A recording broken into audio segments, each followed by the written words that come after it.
अस्सलाम वालेकुम। Golden 120 vlog में आपको खुश आमदीद कहते हैं। दोस्तों, मैं आपको एक ऐसी खबर देने जा रहा हूं जिसे आप सुन के हैरान हो जाएंगे। क्या हम बहैसियत मुसलमान इस घिनौने जुर्म का सोच सकते हैं? क्या हमारे दिमाग में कैसे ऐसे ख्याल आ सकता है? जी हाँ दोस्तों, एक इंकशाफ हुआ है कुवैत में। ये जो घरेलू मुलाजमीन हैं, औरतें हैं, इनका ऑनलाइन फरोख्त होने का इंकशाफ हुआ है। इस पर कुवैती हुकाम ने कम उम्र घरेलू खवातीन मुलाजमीन को चंद हजार डॉलर के इवज ऑनलाइन फरोख्त किए जाने की खबरें सामने आने के बाद तफ्तीश का हुक्म दिया है, इंक्वायरी कराने का हुक्म दिया है। मेरे अजीज, जरा ये सोचें, कुवैत जैसा बड़ा मुल्क, इतना अमीर बड़ा मुल्क, वहां के लोग क्या वाकई ऐसा गंदा काम करते हैं? और साथ ये बात जाहिर हुई है कि कुवैती मर्द हजरात के अलावा वहां की जो खवातीन हैं, जो औरतें हैं, वो भी इस गंदे धंधे में मुलव्वस हैं।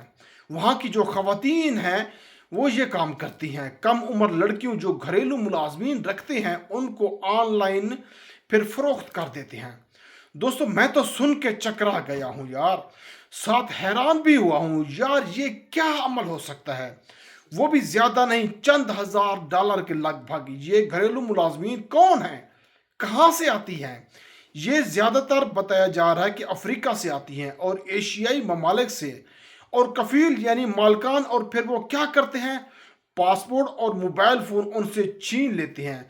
फिर वो कुछ वक्त के लिए यानी चंद हफ्ते लगा ले या महीना या 2 महीने लगा ले अपने पास रखते हैं। उसके बाद फिर वो आगे बेच देते हैं। बेचने का तरीकाकार क्या है कि वो फिर अखबार में इश्तिहार देते हैं, मुल्क के नाम समेत उनकी खसूसियात साथ बयान की जाती हैं कि इस मुलाजमा में ये खसूसियात हैं। और साथ जिक्र आया है कि जनूबी एशिया से यानी भारत हो गया, नेपाल हो गया, यहाँ से मुलाजमत के लिए बुलाई गई खवातीन को भी फरोख्त कर दिया जाता है। ये बात जाहिर हुई है कि जो खवातीन मुलाजमीन को खरीदने वाले लोग हैं वो जिनसी तौर पर भी उनको इस्तेमाल करते हैं। जब तक उनका जी चाह उससे इस्तेमाल करते हैं, फिर उनको कारोबार की तरह आगे फरोख्त कर देते हैं। यानी जो जितनी उनकी खरीदो कीमत होती है उससे कुछ मुनाफा लेकर फिर आगे बेच देते हैं। जब ये सब कुछ सामने आया है उसके बाद कुवैत की हुकाम ने, गवर्नमेंट ने इस मामले की इंक्वायरी का हुक्म दिया है। मैं समझता हूँ जब ये इश्तिहार देते हैं अखबार में, क्या उस वक्त गवर्नमेंट को पता नहीं चलता? वहाँ की जो सहाफ़ी हैं क्या उनको नहीं पता चलता? यह इश्तिहार आया है मुलाजमीन फरोख्त का। दोस्तों, आप यकीन जाने, आप गूगल पे जाके सर्च कर लें तो सब कुछ खुलकर आपके सामने आ जाएगा। अब ये जो ऐप है, एप्लीकेशंस है, इनके खिलाफ कार्रवाई हो या फिर फेसबुक, गूगल, उनकी जेर मलकियत रहने वाली जो ऐप हैं, या उनके अकाउंट्स बंद कर दिया जा रहा है। अब क्या फायदा इस बात का? अंदाजा तो नहीं हो रहा कि ये कितने अरसे से ये मकरूह धंधा जारी है।